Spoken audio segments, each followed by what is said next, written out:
मेरा नाम मधु है और मैं मुंबई में रहती हूँ। मेरी शादी को 2 साल हो गए हैं और मेरा 6 महीने का एक बेटा भी है। यह कहानी 4 साल पहले की है, जब मधु कोटा में रहकर पढ़ाई कर रही थी।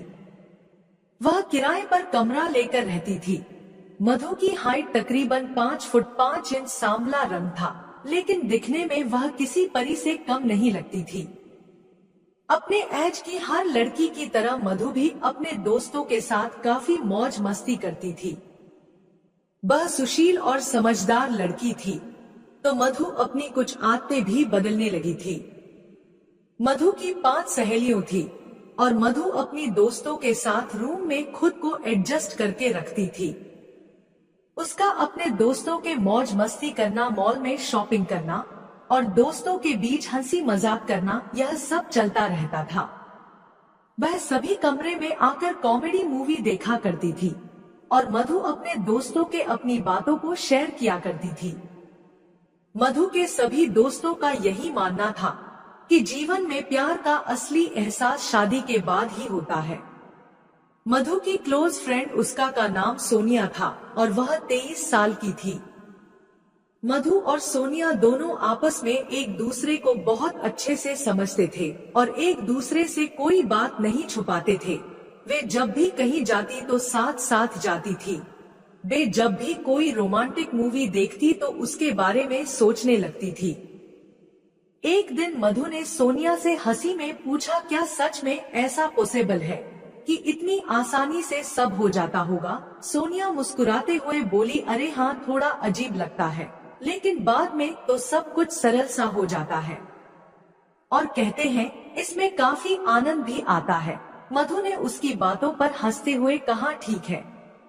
दोनों अपनी बातों पर हंस रही थी। तभी सोनिया मजाक में कहने लगी, देखते हैं कभी मेरे घर शादी के बाद आना। यह कहकर वह नहाने के लिए चली गई। मधु को अब समझ में आ गया कि शायद वह समय बिताने के लिए वहां गई है। उनके बीच ऐसा प्रेम था कि वे एक दूसरे को बहुत अच्छे से जानती थी। सोनिया ने ही एक बार मधु से कहा था कि कभी कभी थोड़ा अब अपने सपनों में खोना भी बहुत अच्छा होता है, ताकि मन एकाग्र रह सके। मधु को भी अब यह बात बहुत अच्छे से समझ में आने लगी थी और वह भी सोते हुए अपने सपनों में खो जाती थी। सोनिया बताया था कि शादी के बाद भी जब आप किसी के साथ होते हैं तो ऐसे सपने मन में आ ही जाते हैं। मधु को भी अब यह बात धीरे धीरे अच्छे से समझ में आने लगी थी, लेकिन उसे कभी खुद पर कल्पना करती कि उसके मन में यह विचार क्यों आ रहे हैं। लेकिन उसे मधु की बातें बहुत अच्छे से याद थी और उसने बोला कि यह विचार हर किसी के मन में आते हैं। आज सोनिया की बातों ने मधु के दिल में कुछ नई भावनाएं जगा दी थी। सोनिया ने यूं तो हंसी मजाक में कह दिया था, लेकिन मधु अपने मन ही सोचने लगी थी कि उसका जीवन साथी हैंडसम और आकर्षक होना चाहिए। अब उसके दिमाग में अपने पति की छवि और भी आकर्षक रूप लेने लगी थी। कभी कभी जब उसको कोई रोमांटिक ख्याल आता तो उसके मन में भी अपने जीवन साथी के प्रति प्यार की भावना जाग उठतो। धीरे धीरे मधु की स्टडी कंप्लीट हुई और वह अपने घर लौट आई। घर लौटते ही परिवार में मधु शादी की बात शुरू हो गई।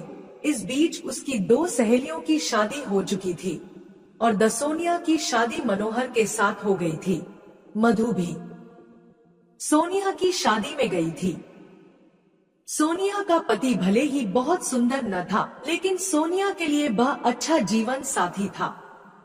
1.5 साल बाद मधु की शादी भी तुषार के साथ तय हो गई। मधु का दिल अपने सपने की ओर बढ़ने लगा था और वह भविष्य को लेकर बहुत ज्यादा खुश थी। जब तुषार मधु को देखने आया तो वह बहुत नर्वस दिख रही थी। उसके मन में एक डर सा था कि तुषार के साथ मेरा जीवन कैसा होगा। लेकिन जब मधु ने तुषार को देखा तो मधु को ऐसा लगा जैसे उसे जिंदगी में सब कुछ मिल गया हो। तुषार बहुत ही सुंदर था। उसकी लंबाई 5 फुट 7 इंच थी। जब तुषार ने मधु से उसकी पढ़ाई के बारे में पूछा तो मधु हंस दी। तुषार एक लिमिटेड कंपनी में सुपरवाइजर था। मधु के लिए एक ऐसा ही जीवन साथी चाहिए था। फिर मधु के घर वालों ने दोनों की सगाई जल्द ही तय कर दी। मधु ने अपनी शादी में सभी दोस्तों को बुलाया था। मधु बहुत ही ज्यादा खुश दिखती कि उसे वैसा ही जीवन साथी मिला जैसा उसने चाहा था। लेकिन मधु के मन में तो सिर्फ तुषार ही बसा था और अपने नए जीवन की बहुत ज्यादा खुशी थी। शादी के बाद की पहली रात हर लड़की के लिए बहुत मायने रखती है और मधु भी अपनी सुहागरात को लेकर बहुत से सपने संजोए बैठी थी। उसने सुंदर सा गाउन पहन रखा था, दुपट्टे से अपना घूंघट किए हुए बैठी थी। उसके दिल की धड़कन बहुत तेजी से बढ़ रही थी और मन में थोड़ी घबराहट भी थी कि आज उसकी लाइफ की नई शुरुआत है। वह वहीं बैठी तुषार का वेट कर रही थी। तभी मधु के रूम के तरफ आने की आवाज आई और तुषार ने रूम में आकर दरवाजे को हल्के से बंद कर दिया। तुषार के रूम में कोई और व्यक्ति नहीं था जो उनके सपनों में कोई विघ्न डाल सके। तुषार मधु के पास बैठा था और शर्माते हुए बोला, मधु, आज से हमारे जीवन की एक नई शुरुआत होगी और हम अब एक अच्छी और वैवाहिक जीवन की नई शुरुआत करेंगे। तुषार ने मधु की ओर शर्माते हुए एक सोने की चैन उसके गले में पहना दी और फिर उसने धीरे से मधु घूंघट उठाया। मधु ने हल्के से अपनी नजरें झुका ली। तुषार ने मधु के चेहरे को अपने हाथों से ऊपर करते हुए उसका चेहरा ऊपर उठाया। इससे मधु के दिल की धड़कनें बहुत तेजी से धड़कने लगी और उसे ऐसा महसूस हुआ कि उसके शरीर में फुरफुरी सी दौड़ गई। जब तुषार ने मधु से कहा, अब तुमको मेरे साथ अपनी पूरी लाइफ साथ में निभाना है, तो मुझसे इतनी शर्माहट क्यों?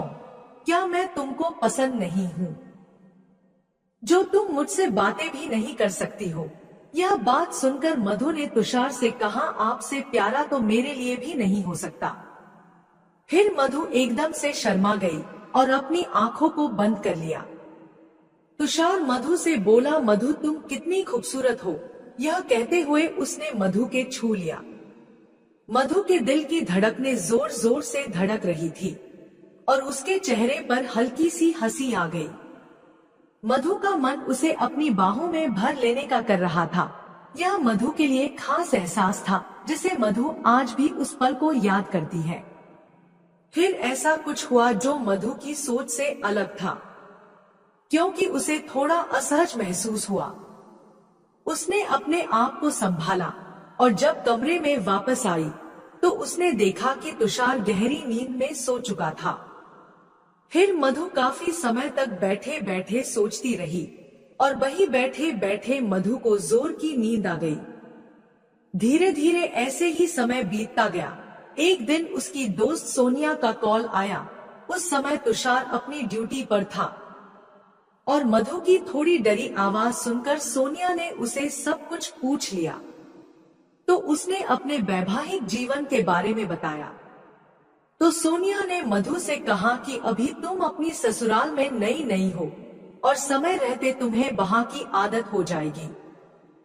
तुषार जब भी अपनी ड्यूटी से घर आता तो सबसे पहले मधु से उसके हाल चाल पूछता और मधु का बहुत अच्छे से ख्याल रखता। तो दोस्तों, यह थी एक छोटी सी कहानी। अगर आपको कहानी अच्छी लगी हो तो लाइक करके चैनल को सब्सक्राइब जरूर करें। मिलते हैं अगली वीडियो में, तब तक के लिए लव यू एंड टेक